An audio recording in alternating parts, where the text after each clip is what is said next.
Sir चौपदरीकरणाची प्रक्रिया कोणत्या स्टेजपर्यंत आहे? की चौपदरीकरणाचा जो प्रकल्प आहे थोडा ज्याला महत्वाकांक्षी प्रकल्प असं म्हणतो, मोठा प्रकल्प आहे. मगाशी जसं मी म्हणलं की 232 किलोमीटर लांबीचं आपण चौपदरीकरण प्रस्तावित करतोय.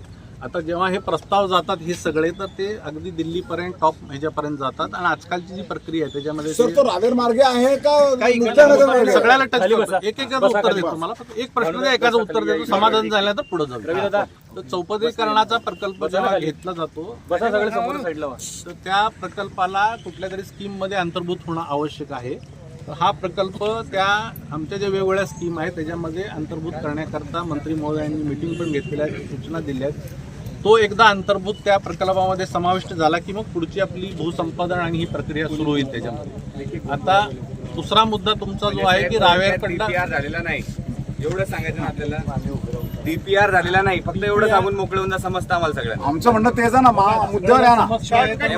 डीपीआर झालेला नाही एवढं आम्हाला साहेबांच्या तोंडातून ऐकायचं की डीपीआर झालेला नाही.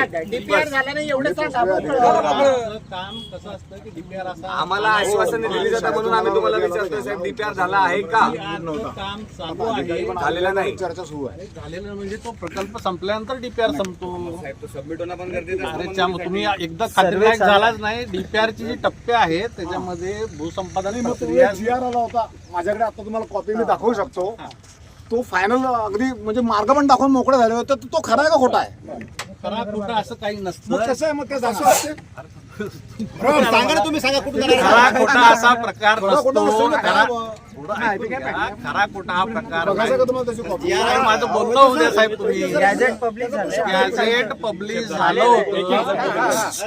ऐकून घ्या सगळ्यांचा. जानेवारीमध्ये कलेक्टर जळगाव यांच्या इथं सर्व लोकप्रतिनिधींच्या अध्यक्षतेखाली बैठक झाली. त्या बैठकीमध्ये सगळ्या स्थानिक जे लोकप्रतिनिधी आहेत त्यांनी अशी मागणी केली की रावेरकडनं तुम्ही जी अलाइनमेंट प्रस्तावित करताय ती तुम्ही बदलून घ्या, त्याचा विचार करा. मग तो प्रस्ताव परत विचारार्थ गेलेला आहे. तर त्याच्या अनुषंगानं जे वेगवेगळे अलाइनमेंटच्या आखणीचे पर्याय आहेत ते सगळे विचाराधीन आहेत. त्याचे 5 ते 6 पर्याय त्याचे तयार केलेले आहेत. ते सगळे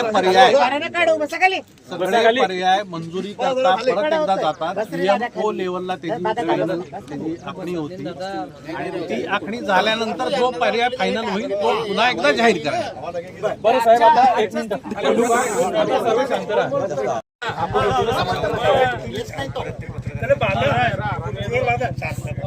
काढलं का नाही?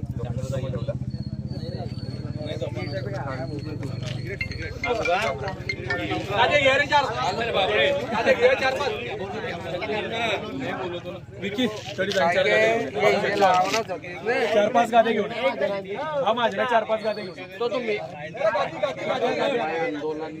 प्रवीण पाटील तुम्ही कुठे चालले?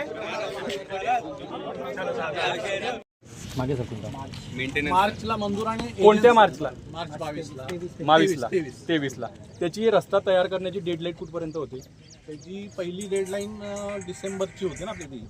कोणती डिसेंबर? कोणती? जूनची होती. जूनमध्ये 24 होती. पावसाळा आल्यामुळं ते पावसाळ्यात डांबरीकरणाचं काम न केल्यामुळं त्याला आपण डिसेंबरपर्यंत मुदतवाढ दिली. मागच्या वेळेला आम्ही 2दा उपोषण केलं आणि आंदोलनही केलं. त्यावेळेला तुमचं शेड्यूल बिझी होतं. तुम्ही मोठे अधिकारी आहात. तुम्ही लेखी दिलेला आहे की आम्ही 9 फेब्रुवारी 2024 पर्यंत रस्ता फैजपूर ते खानापूर चोरवड पर्यंत हा रस्ता कंप्लीट करू. हा रस्ता फैजपूर ते चोरवड पर्यंत प्लास्टर सह कंप्लीट होणार आहे का? आता जी डांबरीकरणाची कामं आहेत त्यात चोरवडची जी आपली हद्द आहे त्या हद्दीपर्यंतचा रस्ता आमच्या अखत्यारीत आहे. तिथपर्यंतचं काम आम्ही करणार आहे. बरं, तुम्ही या रस्त्यावर बिल किती काढलाय रस्त्यावर आता? आतापर्यंत 30 कोटीपर्यंत बरं, बिल कशाचं काढलं? बिल जे रस्त्यावर जी कामं झालेली असतात त्याचंच बिल आहे. रस्त्याच्या झालेल्या कामाचंच बिल आहे. त्याने काम काय केलंय?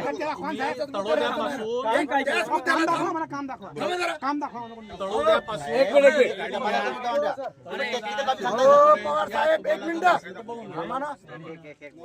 आल्या सर्व जण आहे सर. इथं रेकॉर्ड असेल बरोबर आहे. मी ऑन माईक बोललात आता जस्ट. त्यांनी प्रश्न विचारला बिल निघाले का? तुम्ही येस बोललात. तुमची सुरुवात तुम्ही केलेली आहे साहेब की याचा आतापर्यंत निधीच आलेला नाही.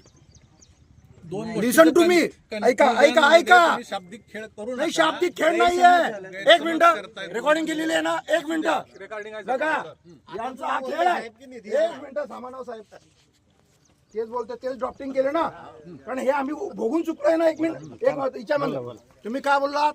ह्या कामाचा निधी आलेला नाही. देखभालीसाठी 82 कोटी आले, तळोदा तर इथपर्यंत आले, 232 किलोमीटरचा. हे काम कोणी केलं साहेब? कोणी म्हणजे आमच्या ऑफिसकडनं काम केलं का?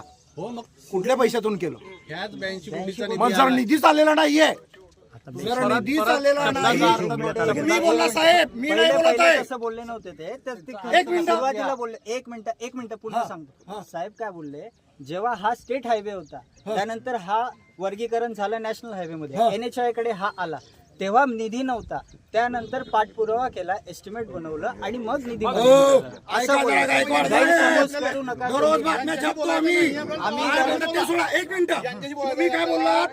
वर्कआउट. एक मिनिट, पवार साहेब, तुमचं मला का अशी बोलत नाही. ज्या